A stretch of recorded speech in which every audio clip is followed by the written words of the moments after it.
ভাবুন তো ২৪ বছর পর আবারও যদি বিশ্বকাপ ট্রফি হাতে তোলে ব্রাজিল ২০২৬ বিশ্বকাপকে সামনে রেখে ঠিক সেই স্বপ্নটাই নতুন করে বাঁচতে শুরু করেছে সেলেসাও ভক্তদের মনে, কারণ প্রাথমিক তালিকা থেকেই চূড়ান্ত করা হয়েছে ১৮ জন তারকা ফুটবলার। বিশ্বকাপ মানেই ব্রাজিল, এই কথাটা শুধু আবেগ নয়, ইতিহাসের সত্য। ২০০২ সালের পর থেকে আর বিশ্ব চ্যাম্পিয়ন হতে পারেনি তারা।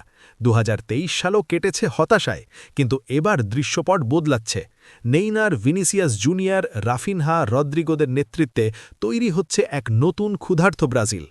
ইনজুরির সঙ্গে লড়েও নেইমার স্বপ্ন দেখছেন কেরিয়ারের শেষ বিশ্বকাপ জয়ের, আর কার্লো আনচেলত্তির অভিজ্ঞ ছোঁয়ায় দলে ফিরছে ছন্দ ও ট্যাকটিক্যাল ব্যালেন্স।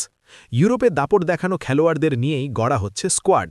গোলপোস্টে আলিসান, রক্ষণে মার্কিনহস ও মিলিতাও, মাঝমাঠে কাসেমিরো ও ব্রুনো গিমারেস, আর সামনে ভিনিসিয়াস, নেইমার, রাফিনহা, মার্টিনেল্লিদের গতিময় আক্রমণ। এখনও ৫টি জায়গা খালি, সেই জায়গাগুলোই কি বদলে দেবে ইতিহাস?